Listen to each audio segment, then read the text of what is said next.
नमस्कार दोस्तों। दुनिया में सब कुछ कितना गड़बड़ लग रहा है ना। दिमागी तनाव, सोशल मीडिया की दौड़, भविष्य की चिंता और अंदर से खालीपन। मार्क मैनसन की यह किताब एवरीथिंग इज फक्ड दिखाती है कि उम्मीद यानी होप आज के जमाने में क्यों जरूरी है और क्यों हम उसे खो चुके हैं। तो आज हम जानेंगे कैसे इस गड़बड़ दुनिया में भी एक सही, समझदार और संतुलित सोच के साथ जिया जा सकता है। तो आइए दोस्तों, एवरीथिंग इज फक्ड इस किताब के अध्याय को समझते हैं। अध्याय 1, उम्मीद की मौत। मार्क कहते हैं, आज की दुनिया में हम सब के पास बहुत कुछ है, लेकिन फिर भी सब कुछ गड़बड़ लगता है। क्यों? क्योंकि हमने उम्मीद को खो दिया है। पहले धर्म, नैतिकता, समाज सब उम्मीद देते थे। अब जब सब कुछ लॉजिक और रीजनल हो गया है, हम अंदर से टूट गए हैं। अध्याय 2, the thinking brain versus the feeling brain. Mark 2 हिस्सों की बात करते हैं। थिंकिंग ब्रेन सोचने वाला दिमाग, फीलिंग ब्रेन महसूस करने वाला दिमाग। असल में हम गाड़ी चला रहे हैं फीलिंग ब्रेन से, और थिंकिंग ब्रेन सिर्फ जीपीएस है, यानी सुझाव देता है, ड्राइव नहीं करता। यानी हम फैसले पहले महसूस करते हैं, जायज ठहराते हैं। अध्याय 3, खुद से धोखा। हम सोचते हैं कि हम समझदार इंसान हैं, लेकिन हम हर दिन खुद से झूठ बोलते हैं। मैं कल से शुरू करूंगा, मुझे फर्क नहीं पड़ता, मैं सही हूँ, बाकी गलत। मार्क कहते हैं, सच्चा साहस है खुद को बेनकाब करना, खुद के झूठ को पकड़ना। अध्याय 4, नैतिकता और पीड़ा। मार्क का कहना है कि हर इंसान की एक पीड़ा आधारित नैतिकता होती है। हम अपनी तकलीफों को आधार बनाकर सोचते हैं कि सही क्या है और गलत क्या, पर यही चीज दूसरों से हमें तोड़ देती है। समाधान, अपने दर्द को सार्वभौमिक ना मानो।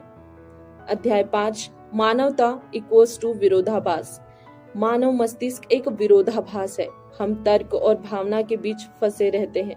हम चाहते हैं कि दुनिया स्थिर हो, लेकिन खुद बदलाव से डरते हैं। मार्क हमें याद दिलाते हैं कि ये द्वंद्व ही हमें इंसान बनाता है, और इसे अपनाना ही मानसिक आजादी है। अध्याय 6, रूल्स, धर्म और नए भगवान। पहले धर्म लोगों को गाइड करता था, अब लोग विज्ञान, राष्ट्रवाद, सेल्फ हेल्प, टेक्नोलॉजी को नया भगवान मान रहे हैं। पर मार्क सवाल उठाते हैं, क्या ये सब भी बस नई उम्मीदें हैं जो एक दिन टूट जाएंगी?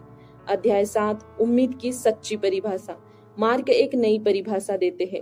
Hope is not about believing things will be better, hope is about believing something matters. यानी आपकी उम्मीद इस बात पर टिकी होनी चाहिए कि आपके जीवन का कोई उद्देश्य है, चाहे वो कितना भी कठिन हो।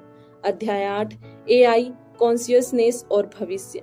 मार्क टेक्नोलॉजी की बात भी करते हैं।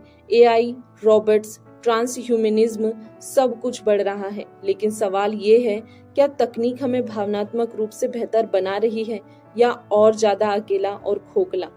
अध्याय 9, जीवन में दर्द की भूमिका। मार्क कहते हैं, pain is unavoidable but suffering is optional. दर्द जिंदगी का हिस्सा है, लेकिन उस दर्द को पीड़ित मानसिकता में बदल देना ये हमारे चुनाव पर निर्भर करता है। अध्याय 10, सच्चा मूल्य इज इक्वल टू आत्मसीमा। मार्क की सबसे पावरफुल बात, freedom is not about doing what you want, freedom is about choosing your one limitation.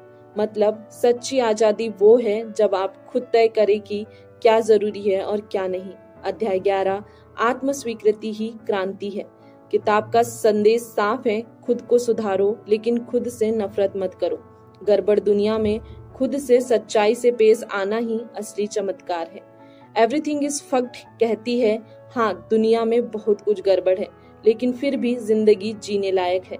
बस उम्मीद को नई परिभाषा दो और मान लो, चमत्कार वो नहीं कि सब ठीक हो जाए, बल्कि वो है कि हम फिर भी मुस्कुरा सकते हैं।